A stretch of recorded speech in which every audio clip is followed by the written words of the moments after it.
नमस्कार, मी संतोष सुतार आणि आपण पाहतात सीएल माझा. अडचणीतील प्रत्येक माणसाच्या पाठीमागे प्रामाणिकपणे उभं राहण्याचं काम शासकीय नोकरीत राहून केल्यानं सर्व स्तरातील लोकांच्या मनात पंचायत समितीचे कनिष्ठ सहाय्यक संजय चंदगडकर यांनी आदराचं स्थान निर्माण केलं. हीच त्यांच्या 37 वर्षाच्या सेवेची पोचपावती असून त्यांनी आपलं समाजकार्य याही पुढे जोमानं सुरू ठेवावं अशा सदिच्छा गोकुळ संघाचे संचालक अरुण डोंगळे यांनी दिल्या.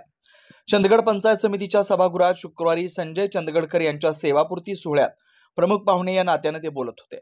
भाजपा तालुका अध्यक्ष शांताराम पाटील अध्यक्षस्थानी होते. गटविकास अधिकारी बाळासाहेब भोगे यांनी प्रास्ताविक केलं. यावेळी बोलताना काँग्रेस प्रदेश कार्यकारिणी सदस्य गोपाळराव पाटील म्हणाले, चंदगडकर यांनी आपल्या सेवा काळात दुजाभाव न करता त्यांची कामं करून माणसं कमावली, त्यामुळे त्यांना सदिच्छा देण्यासाठी मोठी गर्दी झाल्याचं त्यांनी सांगितलं. भाजप नेते संग्राम कुपेकर म्हणाले, माणसाची उंची त्याच्या आर्थिक उन्नतीवर ठरत नसते तर समाजातील त्याच्या स्थानावरून ठरत असते. तेच काम संजय चंदगडकर यांनी केल्याचं त्यांनी सांगितलं. अध्यक्षीय भाषणात शांताराम पाटील म्हणाले, प्रशासन आणि सर्वसामान्य लोकांमध्ये समन्वय साधण्याचं काम चंदगडकरांनी केल्याचं त्यांनी सांगितलं. तत्पूर्वी चंदगडकर दाम्पत्याचा मान्यवरांच्या हस्ते सत्कार करण्यात आला.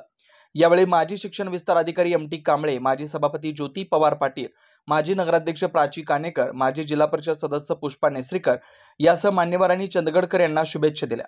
यावेळी माजी जिल्हा परिषद सदस्य भरमान्ना गावडा, शिवाजी सावंत, बाबूराव हळदणकर, विद्या पाटील, भरमान्ना पाटील, माजी सभापती बबनराव देसाई, जगन्नाथ हुलजी, यशवंत सोनार, दयानंद कानेकर यासह माजी पंचायत समिती सदस्य, अधिकारी, कर्मचारी उपस्थित होते.